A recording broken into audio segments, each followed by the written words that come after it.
I am Sue, Robert's wife. I just woke up lying in a hospital bed. I see that both my legs are broken and in casts. I can hear Robert talking in the hall. I can't understand what they are saying, but I guess it is about what care I will need when he takes me home. I know Robert will take good care of me. He always has.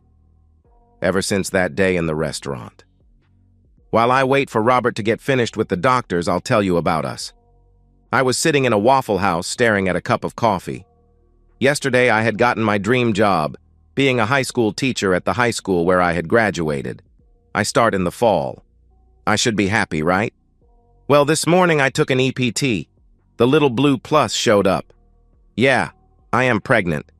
Let's go back a few years. I graduated high school as a virgin. I had worked my back off and received a scholarship. Not to Ole Miss or even Mississippi State.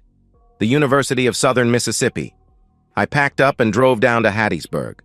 I was still a virgin when I started my second year. Okay, let me clarify something. If you went out with me and showed me a good time and I really liked you, well, you might get a hand. This had been going on since my senior year in high school, so I had seen a number of Johnsons. Different sizes and shapes, but always white. It was my sophomore year when I got a call to come home.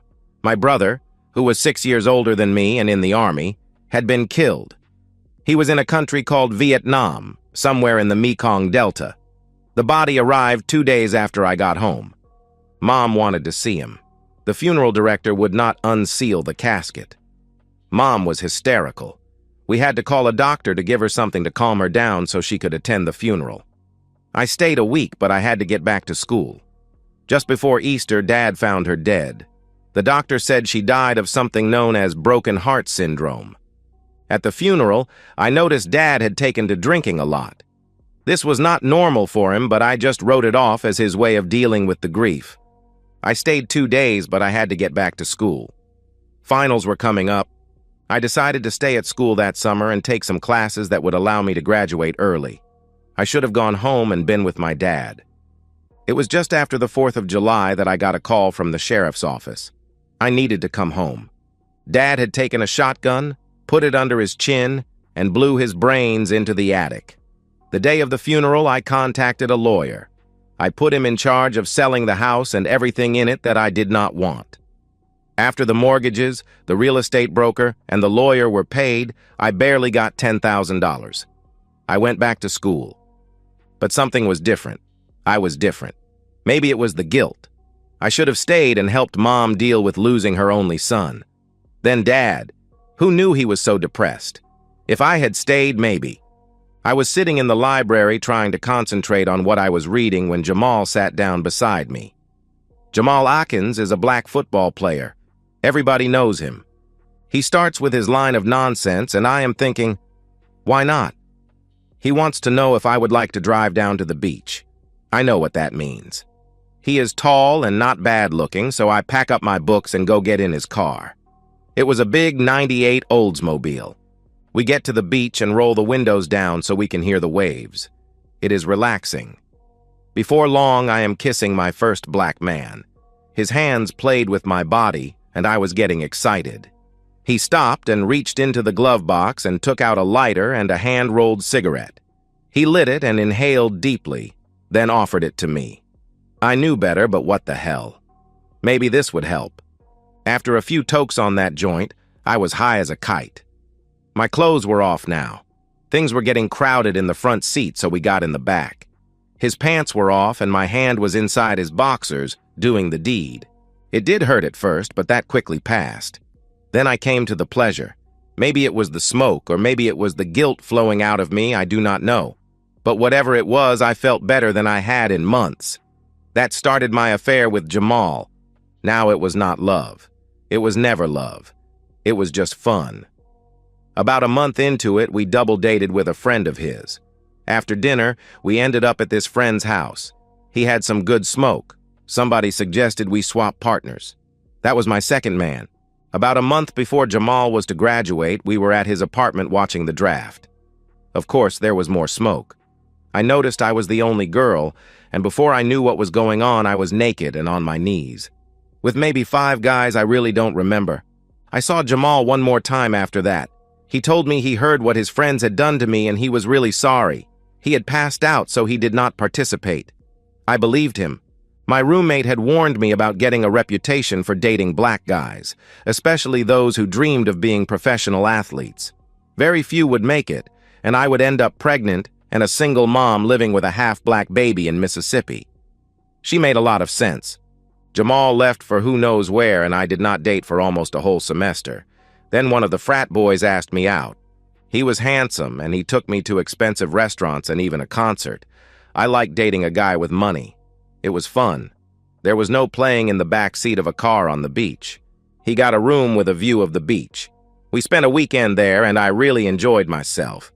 The next week was a party at the frat house.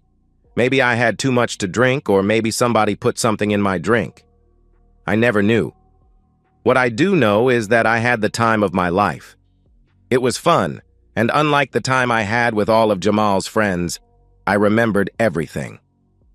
The next morning, I did my walk of shame through the house, but it was different. All the men who were awake were so nice. One even took me to a restaurant and bought me breakfast before taking me back to my dorm. I loved dating those frat boys. I became a fixture at the house. They always made sure I had everything I wanted or needed. This went on for the next 2 years. I pulled trains. This brings me to that day at the Waffle House. I found out I was pregnant, so I called my boyfriend. He told me not to worry, he would get me an abortion. I don't believe in abortion. I want to get married and start a family. He actually laughed. There is not one of us who would marry a woman like you. We all have our lives planned out, and you would never fit in. Get the abortion and get over it. He hung up the phone. Like I said, I was staring at my coffee when Robert walked in. Sue, I was so sorry to hear about your family. While I was not one of your brother's friends, I knew him and he was a good guy. I knew Robert from high school. He was not the sharpest knife in the drawer. He asked to sit down and I motioned for him to sit. What's wrong, Sue? You look like your dog just died. Like I said, he is not the sharpest. But I decide to tell him. Lies, of course. Robert, I am in trouble. A couple of months ago, I was drugged and by a bunch of frat boys at school. I just found out I am pregnant. I am supposed to start teaching at the high school in the fall. How is that going to look? An unwed pregnant woman teaching kids? They'll fire me for sure. I gave him my pitiful face.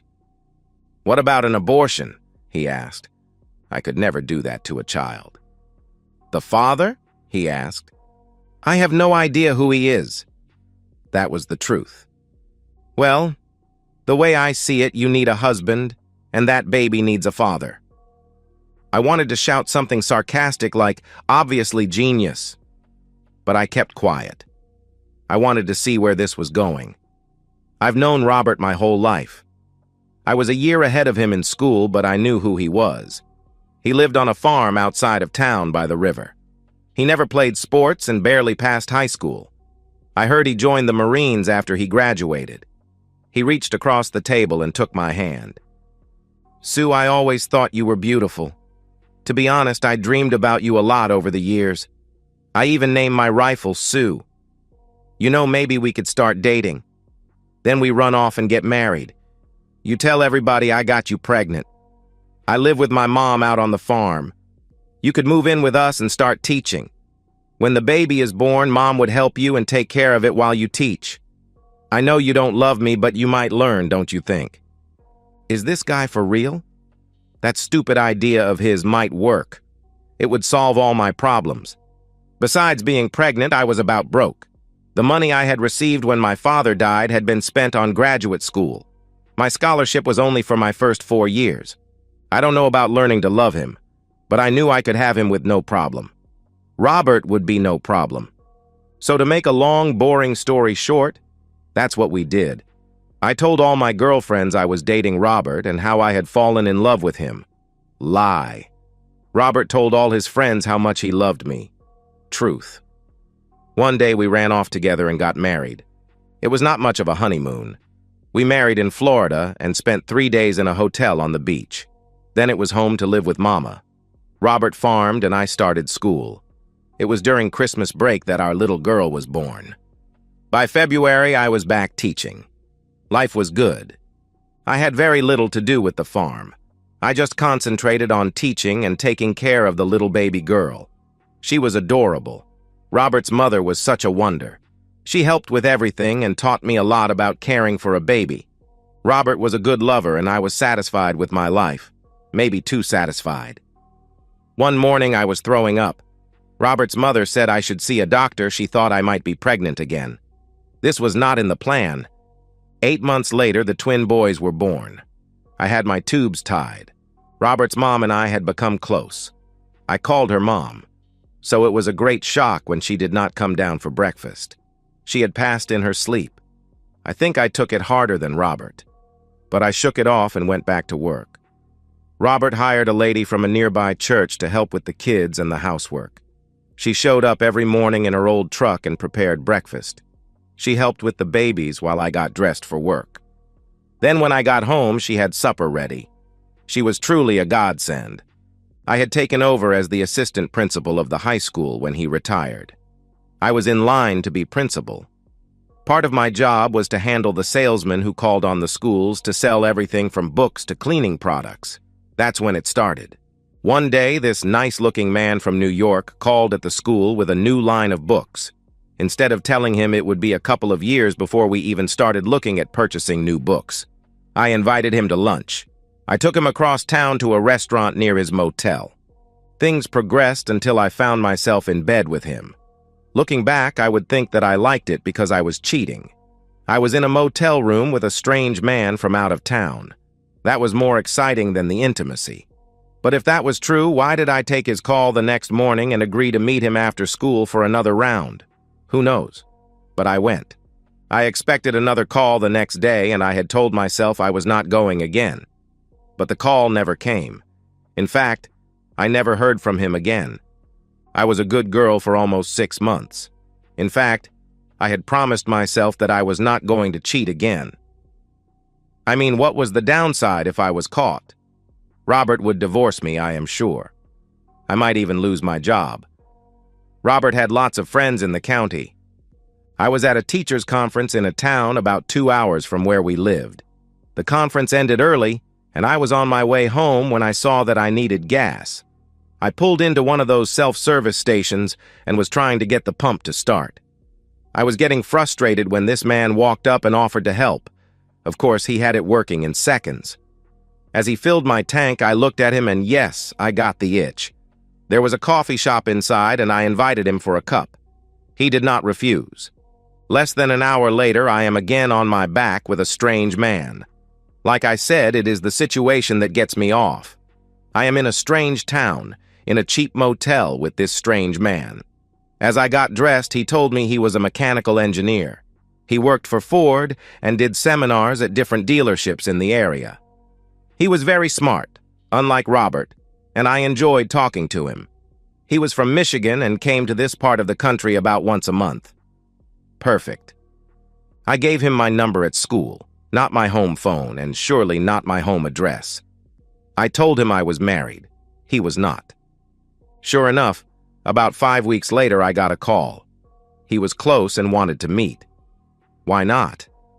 I called home and told Minnie I would be late, something about a meeting I had to attend. I met him at the hotel where he was staying. This happened 2 more times, then I never heard from him again. I figured he probably met someone new or was assigned to a different territory. No big loss. Summer came and Robert was working on this new project. It was going to make us a fortune. Something with soybeans, I think. Who knows what this guy is doing? The only way he is going to make a fortune is if he finds the Holy Grail. And if he did, he would probably sell it for junk. Sometimes I wonder why I am still with him. We have started arguing all the time, usually about the stupidest things. How did this guy pass high school? And what did the Marines teach him? Like I said, it was summertime, July to be exact. When the principal called me into his office, he wanted to introduce me to the new football coach. It was Jamal Atkins. Yes, that Jamal. My first. Jamal rose from his chair and extended his hand. Thank God. It would be a problem if we had hugged and kissed in front of my boss. After introductions were made and his duties spelled out, I was asked to show him around. We walked over to the gym where his office was located. "Jamal, thanks for not letting on that you know me in front of my boss." Jamal shut his office door and locked it. I flew into his arms. My kisses left no doubt where this was going to end up. We used the couch there in his office. On the drive home, I realized this was different from my other two affairs. I got off on the intimacy, not the cheating. I knew this would not be the only time, but I also knew we would have to be very careful. Something like this could cost us both our jobs and my marriage. It did continue. We did it in his office a couple more times. Then football practice started. There were way too many kids around to chance someone seeing us. He suggested meeting at his house. He gave me the address and I drove by on my way home from school. It was a nice house in a nice subdivision. The best part was it had a double garage. I could pull my car inside and no one would know I was there. Told you I am smart. We met there a couple of times after school when he could get away from practice. I just told Minnie I had a meeting or was helping a child. Robert was always working on whatever. One morning, Robert told me he was going to be late getting home. Something about, hell, I don't even remember what the jerk said.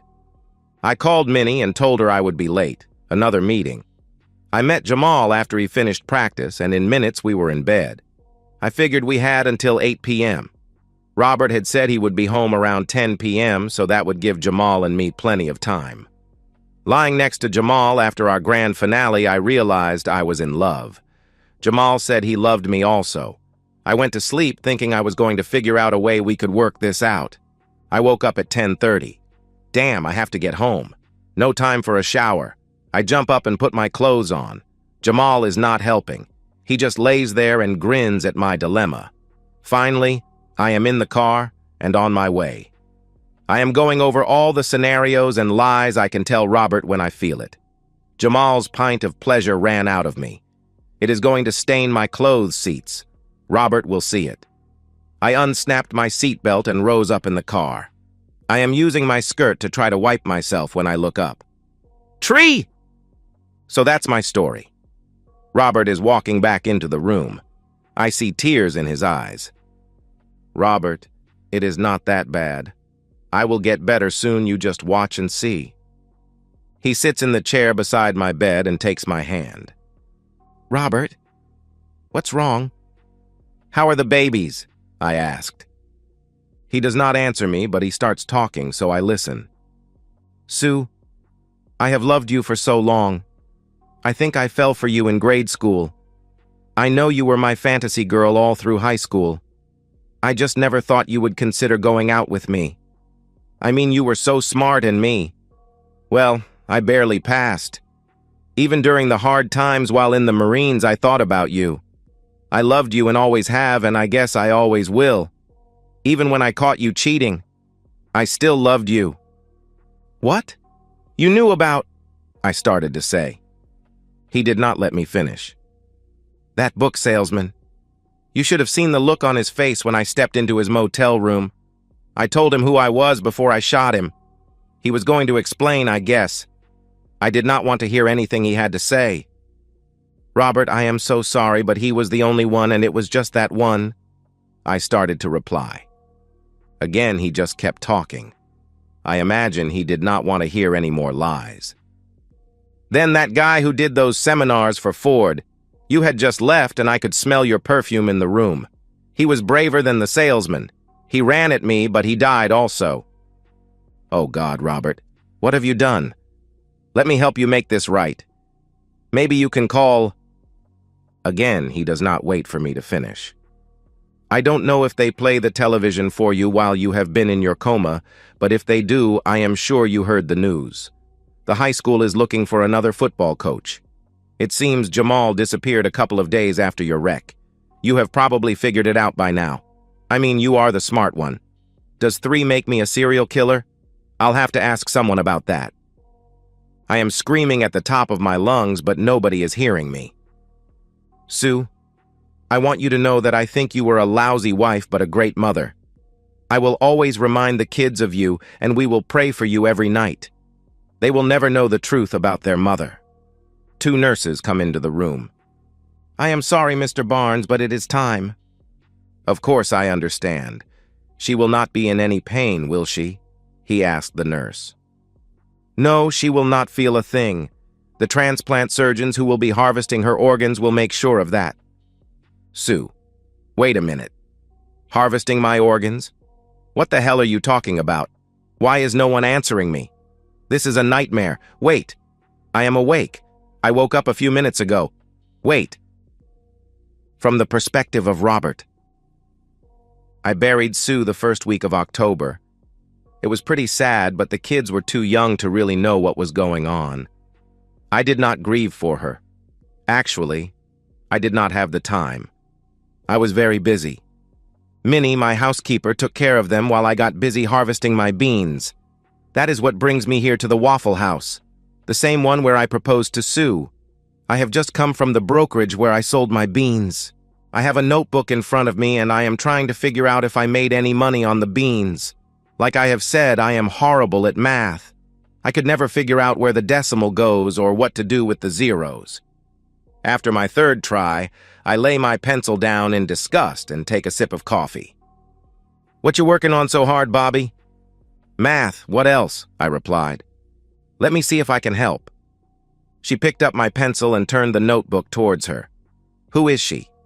"Well, this is Amy. I have known her my whole life. She always helped me with my homework. Probably the reason I graduated high school." "Okay, Bobby, tell me the problem," she asked. "I planted 1,250 acres of soybeans this year. I averaged 90 bushels of beans per acre. The broker is paying me $20 a bushel. I want to know if I made money or not." "Well, do you know your seed and fertilizer costs?" she asked. "Including diesel, I figure it was about $75,000 total." "That seems low. How much was your labor cost?" she asked. "I did all the work myself. Sometimes I planted in the dark using lights on the tractor. Same with the harvesting and hauling, I did everything myself." "That was a lot of work." "I got it done," I replied. "Bobby, you better be glad I am a CPA. I am going to have to find a lot more costs, or you are going to owe the government a ton of money." "Thanks, Amy. I know I can count on you. You always had my back." "If that is the truth, why did you not listen to me when I told you about Sue? I was in southern Mississippi with her. I saw what she was doing and I told you the day after you proposed to her. You knew Bobby. You knew who she was and what she was, yet you married her anyway. You, of all people, should remember how big a crush I had on her. When she started telling me about how she was raped, resulting in her being pregnant, I saw an opportunity and I took it. That little girl is so cute, and she is a daddy's girl, that's for sure," she answered. "The boys are mine. I am sure of it. I was the one who fooled around with her birth control and got her pregnant. Speaking of those boys, we better get home. Mama will need help getting them ready for bed. By now, some of you have figured out that Amy, Minnie's daughter, is black. You got that, right? Well, something I left out was that Linda, Amy's sister, is the school secretary. She answered all calls that came into the school. She also made sure when teachers, like Sue, took off early, their classes were covered. She called her mama, Minnie, and told her where Sue was going, like when she went to lunch with the book salesman. Of course, Minnie got in touch with me to tell me what was going on. I tracked her to the restaurant and then to the motel. The very next day, when Linda transferred his call to Sue, she kept the line open and listened in as Sue made a date for that afternoon. I had no idea about the first meeting with the Ford engineer. How could I? But a month later, he called the school to tell her where to meet him. Again, Minnie alerted me after Linda called her. Now you are probably asking why I had to kill them. I knew Sue was not in love with me. I was just a stopgap for her, meaning when she found something better, she was going to divorce me. We live in a no-fault state. With 3 kids, she would have taken me to the cleaners. I would lose the farm that had been in my family for generations. I could not let that happen. Now you want to know what I did with the bodies. If you must know, Minnie helped. Why? Minnie's family had worked for my family for years. They planted cotton using mules before we switched to tractors. Minnie's 2 girls were the first who did not work as household help. Minnie made sure of it by keeping them in school so they could get good jobs. Linda is the school secretary, and Amy is a CPA. Not bad for 2 black girls from the rural South in the 60s. Enough history, let's go back to Minnie helping me with the bodies. She came into my den, where I keep my guns, as I was packing up to go after the book salesman. "You going to kill him?" she asked. "That's the plan. Stay in the room until after dark, then load him in the back of your truck and bring him home. I'll handle the rest." "What should I do with his rental car?" I asked. "Watch out the window. When Rufus gets there, give him the keys. He'll take it to his chop shop and it will disappear. Now get along and do what you have to do." I did, and it worked, just like Minnie said. When I arrived back at the house with the body, she helped me put it in a freezer she had emptied out in the basement. She locked the freezer and kept the key. I never let on to Sue that her lover was sleeping in a freezer under our bedroom. It stayed there for about 2 weeks. One day, Minnie told me that an old lady who attended her church had died. That meant that I would be digging a grave. My dad had started that years ago when he bought a backhoe. I continue that practice even today. Minnie told me to dig it about 4 feet deeper than normal. I was almost finished when she and Amy arrived with the frozen body. It got dumped into the grave and I covered it up. The next day, the casket with the old lady was placed on top of him. Problem solved. The engineer was handled the same way. He spent almost a month in the freezer before a member of the church died. Jamal was a different story. He was barely frozen when Samuel Junebug Adams died. He had been the janitor at the county courthouse for 50 years. Everybody called him Junebug because he had this habit of catching June bugs in the summertime and tying thread to one of their legs. He would hold the thread like a leash and the bugs would fly around him. Sometimes you would see him with 3 or 4 bugs flying all around him, therefore the nickname Junebug. Junebug was well known and well liked, so there were a lot of people at his funeral. I attended with Minnie and her daughters. Now, some of you listening to this may think I was lucky to get away with 3 murders all those years ago. I always told my 6 kids, I'd rather be lucky than smart. 6 kids, 3 with Sue and 3 more with Amy, of course. One last thing. Sue always asked me what the Marine Corps taught me, and I never answered her. The answer is, they taught me to kill people and I was damn good at it. And that's the end of today's story. If you enjoyed it, please give this video a thumbs up and drop a comment below. Your support helps the algorithm push my content further. If you're new to the channel, don't forget to hit that subscribe button. It really helps me keep creating more stories for you.